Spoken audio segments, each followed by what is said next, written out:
Vamos ler o texto então, irmãos. 2 Coríntios capítulo 1, versículo 12 em diante.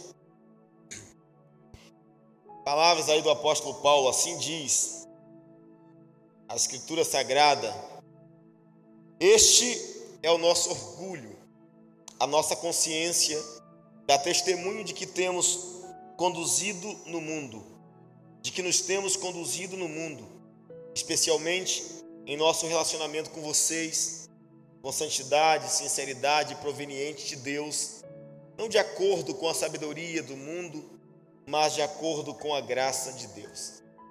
Pois nada lhes escrevemos que vocês não sejam capazes de ler ou entender. Espero que, assim como vocês nos entenderam em parte, venham a entender plenamente e podem orgulhar-se de nós, assim como nos orgulharemos de vocês no dia do Senhor Jesus. Confiando nisso e para que vocês fossem duplamente beneficiados, planejava primeiro visitá-los em minha ida à Macedônia e voltar a vocês vindo de lá, para que me ajudassem em minha viagem para a Judéia. Quando planejei isso, será que o fiz levianamente? Ou será que faço meus planos de modo mundano, dizendo ao mesmo tempo sim e não? Todavia, como Deus é fiel, nossa mensagem a vocês não é sim e não. Pois o Filho de Deus, Jesus Cristo, pregado entre vocês por mim e também por Silvano ou Silas, em outra versão, e Timóteo, não foi sim e não, mas nele sempre houve sim. Pois quantas forem as promessas feitas por Deus, tantas têm em Cristo o sim. Por isso, por meio dele, o amém é pronunciado por nós para a glória de Deus. Então digamos amém. Glória a Deus. Queridos e apreciados irmãos, esse texto é um texto, como vocês sabem, só para fortalecer, uma carta de autoria paulina. É a segunda carta de Paulo para os Coríntios. Eu falei nas mensagens passadas sobre a carta que Paulo estava sofrendo alguns ataques de dentro da igreja, alguns falsos líderes, falsos apóstolos, falsos irmãos, falsas ovelhas estavam tentando minar, destruir a dignidade, o caráter, a autoridade apostólica de Paulo.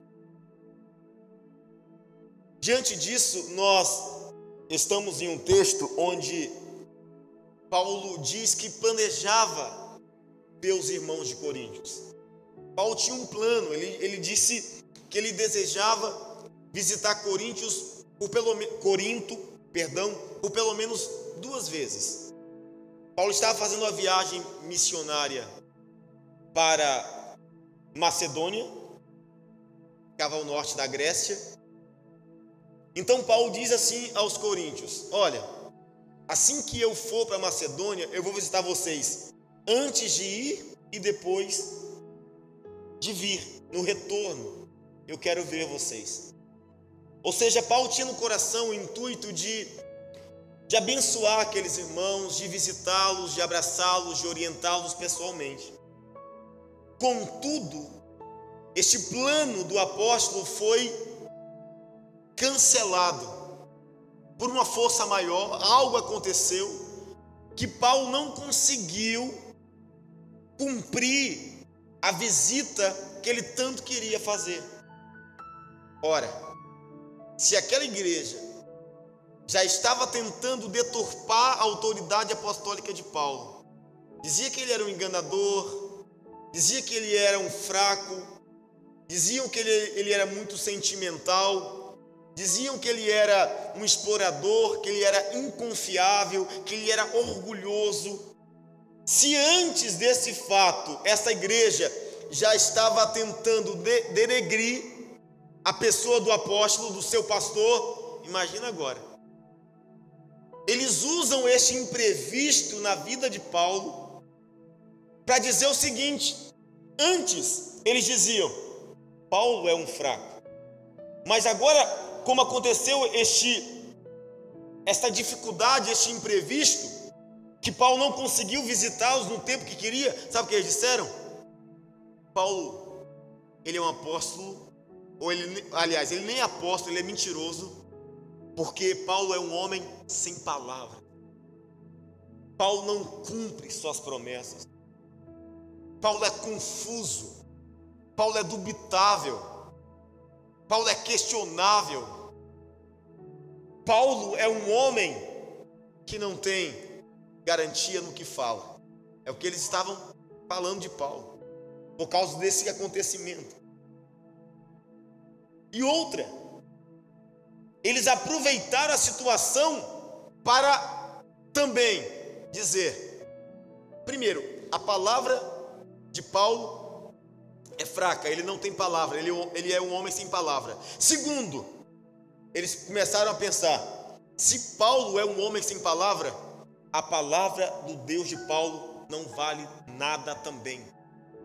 As promessas do Deus de Paulo também são fajutas, são mentirosas, são ilusões. Ou seja, imagina agora a complexidade da situação. O apóstolo agora ele precisa responder a estes questionamentos. Se coloca no lugar dele. Fácil ou difícil? Difícil? Um povo obstinado, um povo rebelde. Parte deles viviam em igreja, eram pessoas infiltradas dentro da igreja, mas com um pensamento de destruir, de denegrir a imagem do homem de Deus e do Deus do homem.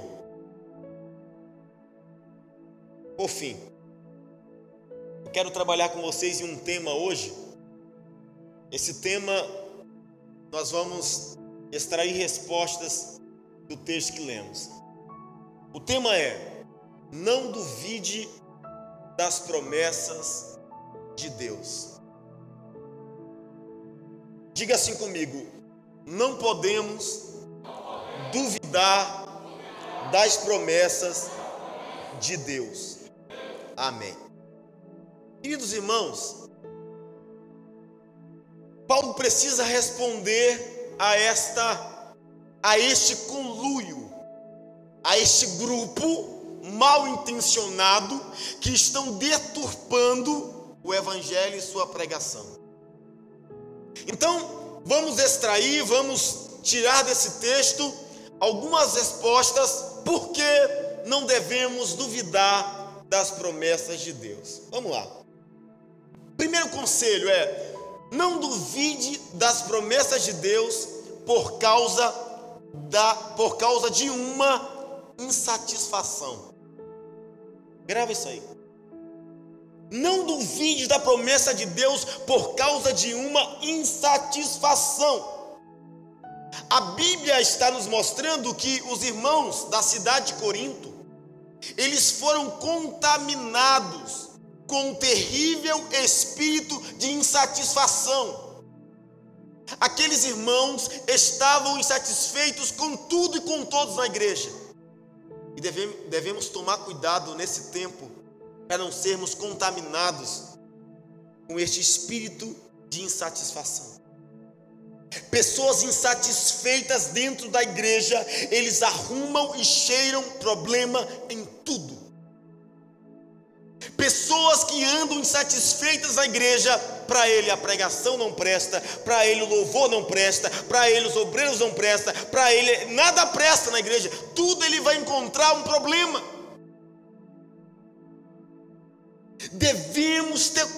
Devemos tomar cuidado com esse espírito de insatisfação.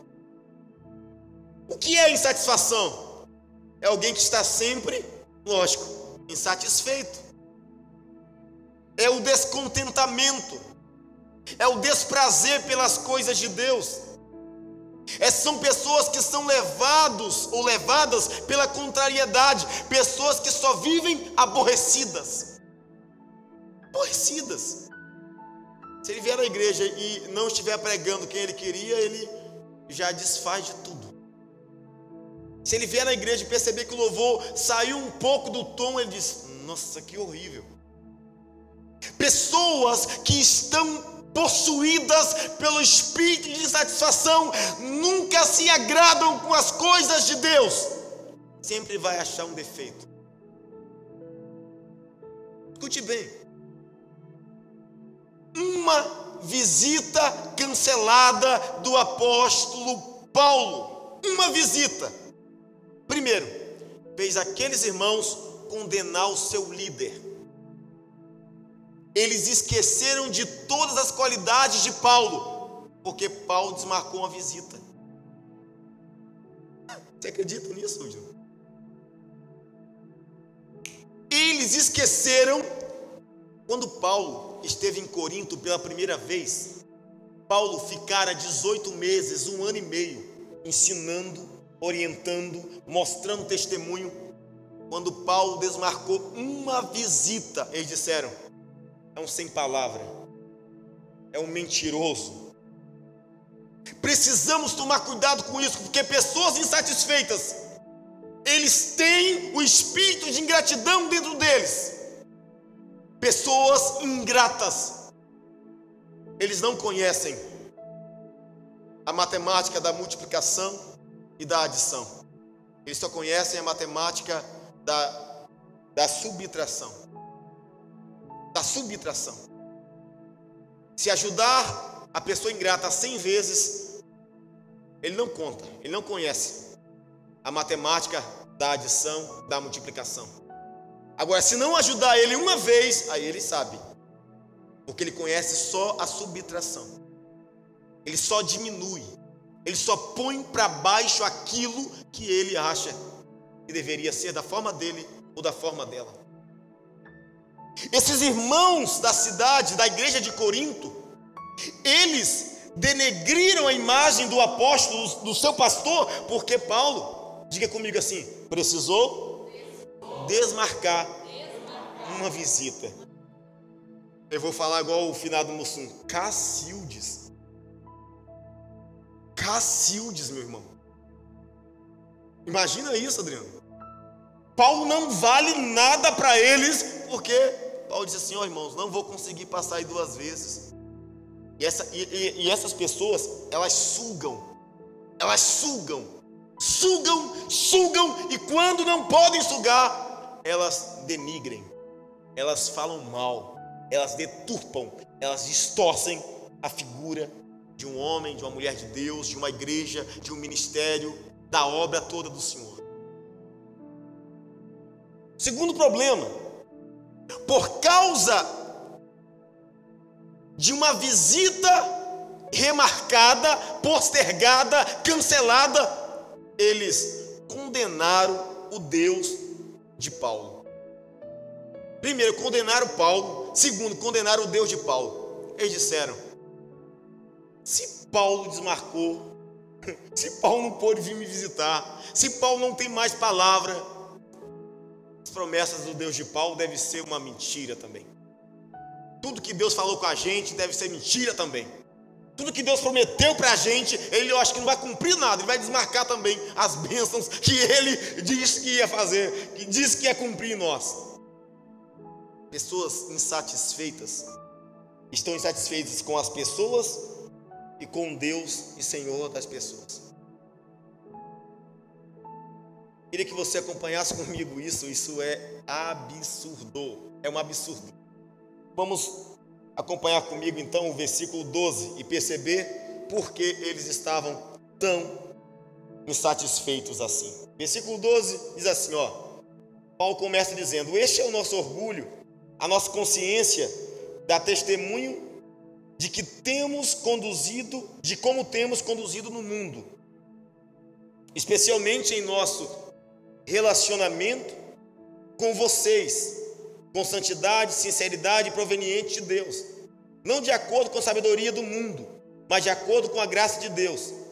pois nada lhes escrevemos que vocês não sejam capazes de ler ou entender. E espero que, assim como vocês nos entenderam em parte, venham a entender plenamente que podem orgulhar-se de nós, assim como nós nos orgulharemos de vocês no dia de Cristo Jesus. Irmãos, eles estavam tão insatisfeitos que Paulo precisou pedir: gente, compreendam, pelo amor de Deus. Ô meu filho, não consegui te visitar porque surgiu um imprevisto. Gente, assim como vocês me entenderam em parte, o que Paulo está dizendo? Vocês me entenderam em parte, qual parte? Eu vou visitar vocês. Eles disseram: oba! Quando Paulo disse assim, não vou poder mais, eles disseram: é do demônio. Você não é mais de Deus. A igreja de Corinto, parte dela, parecia crente birrento, sabe? Criancinha, bicuda, pirracenta. Entenderam em parte quando o pastor Paulo disse: eu vou visitar vocês. Quando Paulo disse assim: ó, segura um pouco. Não, vou sair da igreja. Tem 2 semanas que o pastor disse que me ia visitar e não veio me visitar. E essa pessoa que cobre, ela não pergunta assim: será que o pastor está passando alguma dificuldade? Será que como estão os filhos do pastor ou da pastora? Será que eles passaram mal? Será que ele teve que atender um problema com o pai, com a mãe dele lá na Bahia? Será que tem alguém na igreja mais doente do que eu? Seria a melhor forma, antes de denegrir a imagem do seu líder ou das pessoas que querem te ajudar, pensa primeiro. Faça a pergunta. As pessoas, ao invés de perguntar o porquê, eles já saem anunciando: estou saindo da igreja. Aí manda o WhatsApp para um, para outro, e quando não coloca no grupo da igreja: estou saindo porque aqui ninguém me ama. Põe no grupo. Põe no grupo da igreja. E sai minando, sabe? Sai contaminando as pessoas. Você vai ficar nessa igreja? O pastor disse que ia me visitar, ó. Nunca foi. Aí o irmão fala assim: mas ó, na minha casa o pastor deve ir. Sai dessa. Ele não vai na sua casa também, ele vai desmarcar.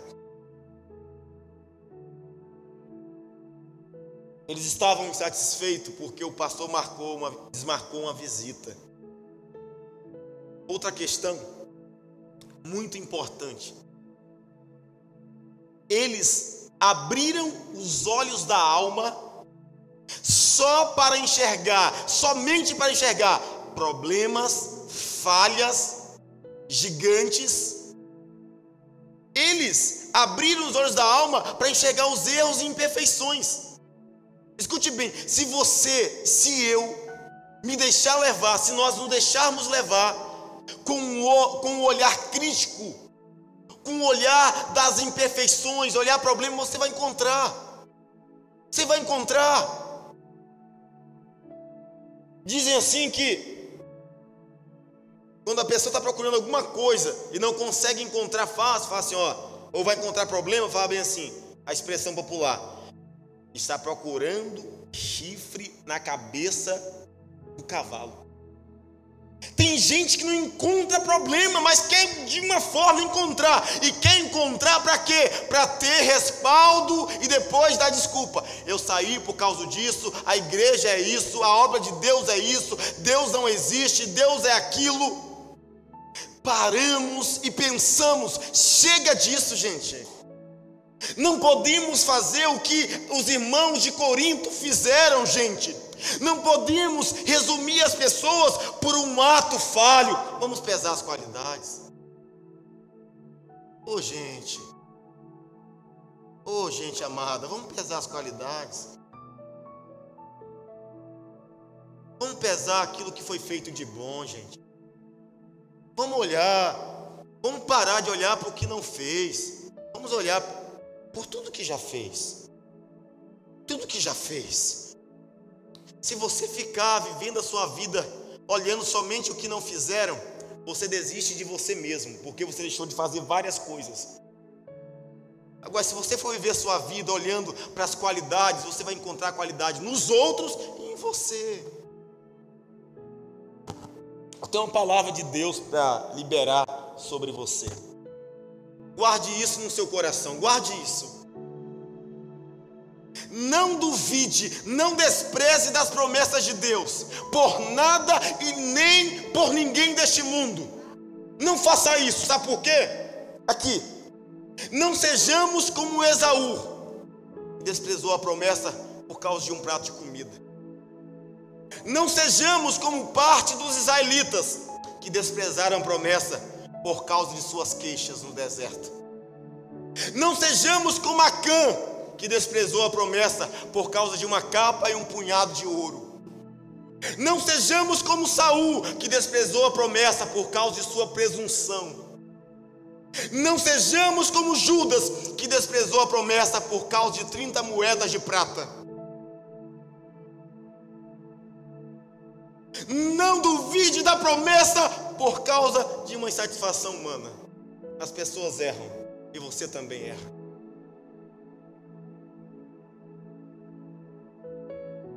Quero liberar uma palavra que está em Hebreus capítulo 10, versículo 35 e 36. O escritor aos Hebreus disse: por isso não abram mão da confiança que vocês têm, ela será ricamente recompensada. Vocês precisam perseverar, de modo que quando tiverem feito a vontade de Deus, recebam o que Ele prometeu. Entende? Não abra mão da confiança que vocês têm por causa de ninguém. Não abra mão da confiança que vocês têm em Deus, porque o seu líder errou, seu pai errou, sua mãe errou, alguém errou. Não abra mão da confiança que vocês têm. Porque se você perseverar até o fim, o Senhor diz, você será recompensado. Vamos aplaudir o Senhor bem forte, em nome de Jesus. Aleluia. Aleluia. Glória a Deus. Eu quero ir para o segundo conselho aqui. Vamos lá, segundo conselho. Não duvide das promessas de Deus. Acredite de todo o coração. Entende? Acredite. Pastor, mas eu estou meio contrariado. Acredite na promessa de Deus. Pastor, mas eu estou insatisfeito com alguma coisa na minha igreja, no meu trabalho, no meu casamento. Se todo mundo largar tudo por causa de insatisfação, estamos fritos. Debaixo de contrariedade, debaixo de intempéries, debaixo de problemas, acredite até o fim de todo o coração na promessa de Deus. Acredite. Escute bem. Olha que coisa que nós temos aqui. Nós estamos vivendo um tempo de pandemia. E você sabe que o grande problema hoje é aguardar até que todos sejam vacinados. O grande vilão hoje é Covid-19.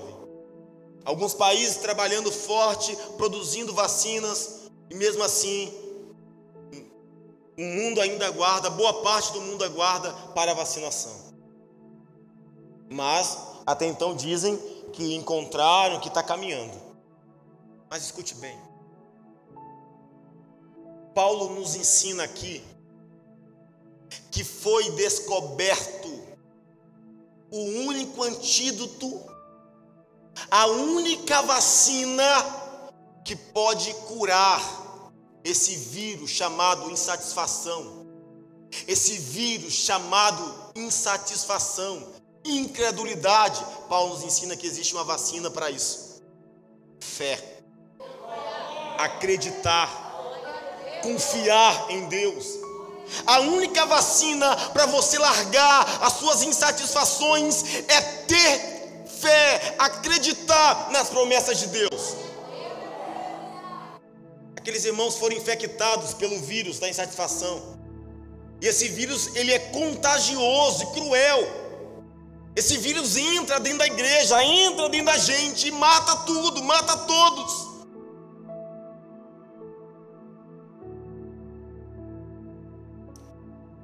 Mesmo príncipes, mesmo escolhidos de Deus, não estão imunes contra o vírus da insatisfação. Quando Moisés, orientado por Deus, escolhe 12 espias, eram 12 príncipes, líderes de cada tribo de Israel. Ou seja, os homens mais fortes, mais destacados, mais relevantes. Eles vão dar uma observada na terra. E você já conhece a história, eu não vou ficar aqui contando toda hora. É que 12, eles veem a mesma terra, mas 10, com espírito insatisfeito, dizem: a terra é boa, mas não dá pra gente não, lá tem muito gigante, vão devorar todo mundo. Espírito de insatisfação, espírito de incredulidade. E diz a Bíblia que quando eles falaram isso, o restante do povo gritava, queixava e dizia: foi para isso que o seu Deus me chamou, Moisés, vamos morrer. E diz a Bíblia que começaram a chorar, chorando compulsivamente. Por quê? Espírito de insatisfação. A insatisfação, Deus dava água da rocha, o povo reclamava no deserto. Deus dava o maná, o povo reclamava. Chegou um ponto do maná, eles disseram bem assim: que comida miserável é essa? Eles disseram para Deus. Ou seja, com fome reclamavam, comendo reclamavam. O espírito de insatisfação nos afasta da promessa de Deus. Mas ainda bem que já tem vacina para isso. Foi descoberta. E o antídoto está aqui, ó. Aqui. Gênesis e Apocalipse. Sejam gratos por tudo que Deus fez. Acredite. Acredite na promessa de Deus. Pois a mensagem da cruz é confiável. Olha o que Paulo disse para eles aí, ó. Perceba aí comigo. O versículo 18. O antídoto está aí, ó, para você ser vacinado contra o vírus da insatisfação. Versículo 18. O apóstolo diz: todavia, como Deus é fiel, nossa mensagem a vocês não é sim e não. Pois o Filho de Deus, Jesus Cristo, pregado entre vocês por mim e também por Silvano, ou Silas, e Timóteo, não foi sim e não, mas nele sempre houve sim. O que a Bíblia está dizendo? Acredite na promessa de Deus, porque a mensagem da cruz é confiável.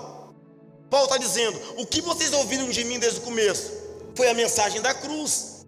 Eu preguei a palavra para vocês, eu ensinei a palavra para vocês. Então acredite na promessa de Deus, porque a mensagem que eu preguei não foi minha, mas foi de Jesus Cristo, e é confiável. Como se Paulo dissesse: se não querem acreditar em mim, acredite na palavra do meu Deus. Eu quero dar um conselho para quem desfaz da pregação do outro porque está com encrenca com o outro. Escute você.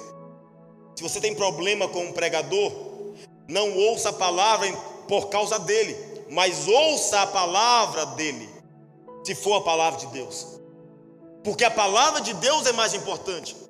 Se uma criança vier pregar a mensagem de Deus, escute com o coração aberto. Se a mula vier pregar a palavra de Deus, escute a mula. Mas não podemos rejeitar a palavra de Deus. Quarta-feira eu não vou no culto porque o irmão fulano vai pregar. Oh Jesus, tem misericórdia, Senhor. A mensagem é confiável. 2 Timóteo 3, versos 16 e 17 diz assim: toda a escritura é inspirada por Deus, é útil para o ensino, para a repreensão, para a correção, para a instrução na justiça, para que o homem de Deus seja apto e plenamente preparado para toda boa obra. Então a palavra toda é inspirada, seja aqui no caso Novo Testamento, mas também entendemos do Antigo Testamento, como é relatado aqui. Toda a escritura é inspirada por Deus, então confie na mensagem de Deus.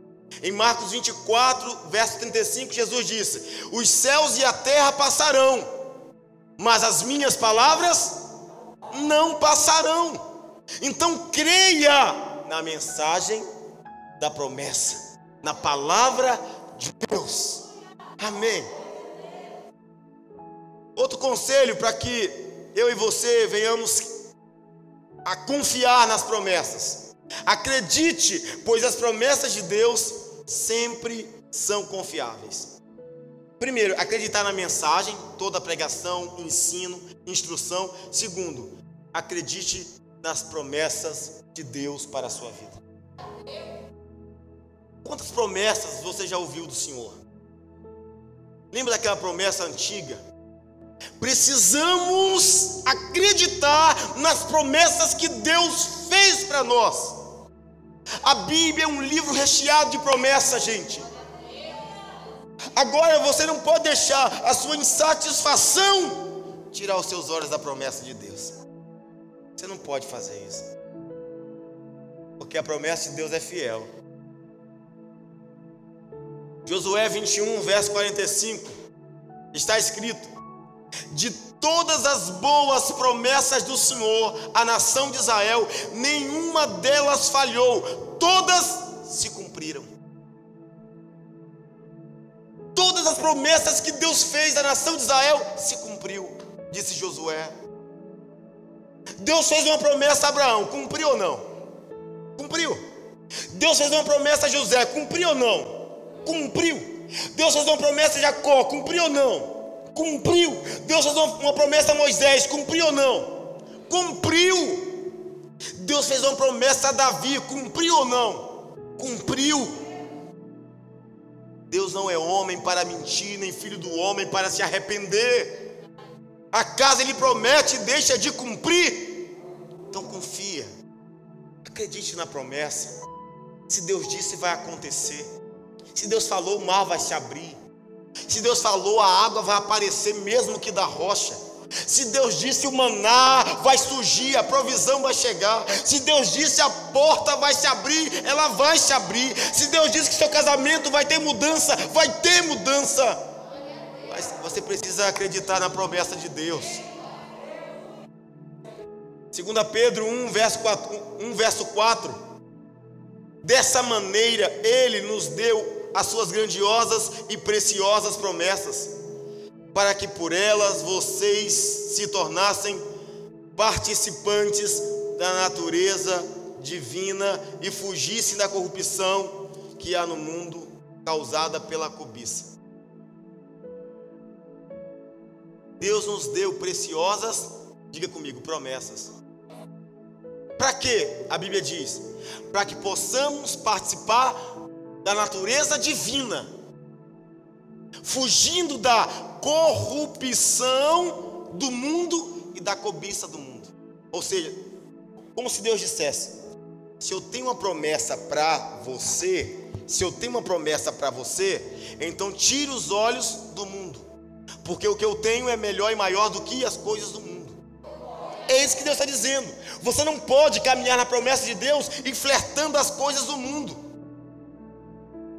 Não podemos ser como Judas, que caminhava com Cristo, mas de olho nas 30 moedas de prata.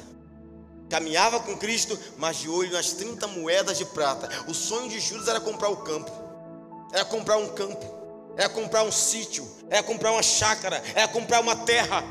Escute bem, nada neste mundo é maior e melhor e mais precioso que as promessas de Deus.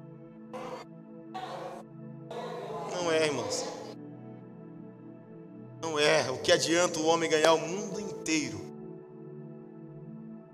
perder a sua alma? A minha última fala: acredite, já temos o sim de Deus. Vamos lá de novo? Acredite, gente, já temos o sim, de Deus. Já temos o sim de Deus. Entende isso? Estamos procurando atrás de aprovações. Queremos ser recebidos, aceitos por grupos sociais. Alguns falam: olha, a minha galera, meu povo vamos supor, é da tatuagem, então eu tenho que fazer uma tatuagem, eu preciso ser aprovado lá. Os meus amigos da turma da cerveja, é da turma da bebida, eu preciso aprender a beber, descolar, porque eu quero me entrosar com aquela galera. Estamos procurando, estamos atrás de aprovações, de sermos recebidos por grupos, entre aspas, na sociedade? Qual é a modinha do momento? Não vou nem falar, senão posso ser processado. Mas não vou falar. As modinhas do momento. Então alguém diz, eu preciso ser isso aqui para que eu seja bem aceito. Para de correr atrás do sim das pessoas. Por exemplo, as redes sociais, o que a gente pede no nosso canal de pregação no YouTube?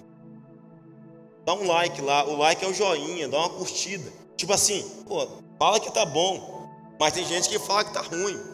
E tudo bem, estamos abertos para as críticas construtivas e infelizmente também existem as destrutivas. Mas eu não vou parar de pregar porque alguém na minha pregação deu um joinha para baixo. Eu não vou parar de pregar porque alguém diz que eu não sei pregar. Eu não vou parar de pregar porque alguém diz que eu estou enjoado de falar. Eu não vou parar de pregar por isso. Eu não vou parar por isso. Entende? Porque nós não podemos correr atrás das aprovações das pessoas. Vai dar ruim no final. A gente vê no YouTube cada louvor bonito mesmo. Aí tem lá não sei quantas mil curtidas, mas também tem lá o dislike. Tem gente dizendo, ih, que louvor ruim. Você pode morar na melhor mansão do mundo. Alguém vai entrar e falar assim, menina, você mora nesse barraco aqui. Ah, se fosse você não saía de Nova Carapina. Sabe, queridos irmãos, para de correr atrás de joinha das pessoas. Para de correr atrás de tapinha nas costas, sabe? Tapinha nas costas. A gente quer descer do altar e ver o irmão bater nas costas. Oh, pastor, que palavra linda, hein? Irmão, se gostar, gostou. Se eu estiver pregando a palavra de Deus, eu vou pregar, a não ser que eu esteja desviado dela. Não precisamos do sim dos homens. Por quê? Já temos o sim de Deus. Já temos o sim de Deus. Amém. Amém. Ô glória. Quer ver? Quer ver o sim de Deus aqui, ó? Verso 20, ó.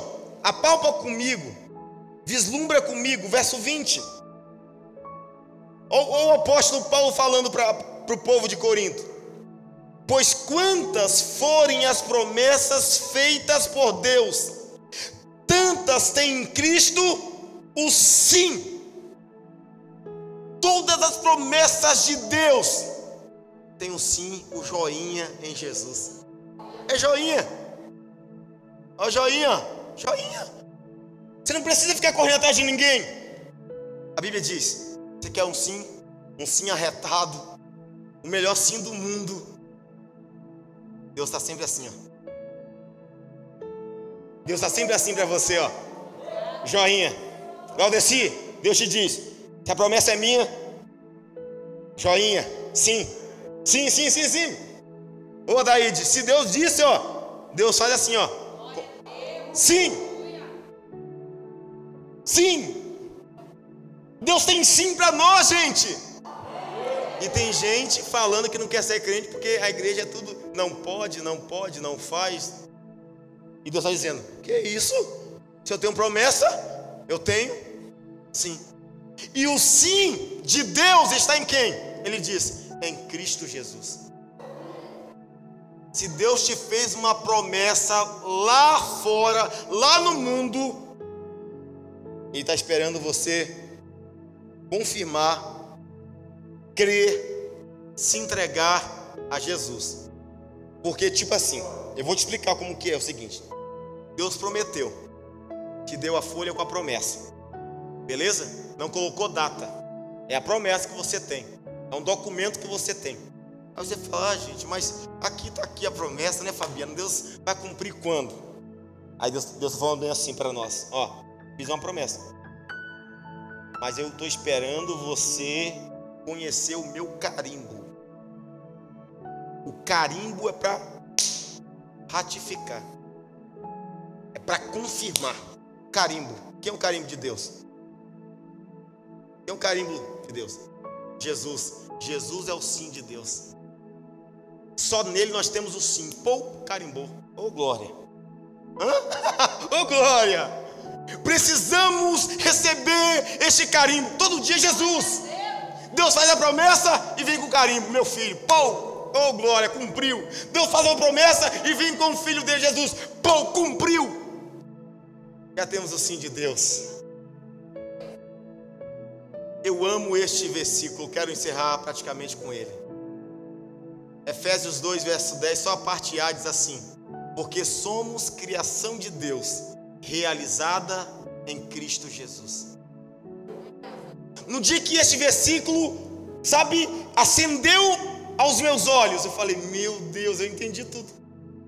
Somos criação de Deus, todo ser humano do mundo, todos, cristão ou não cristão, todos criação de Deus. Mas ali está a revelação. Aí o que a Bíblia diz?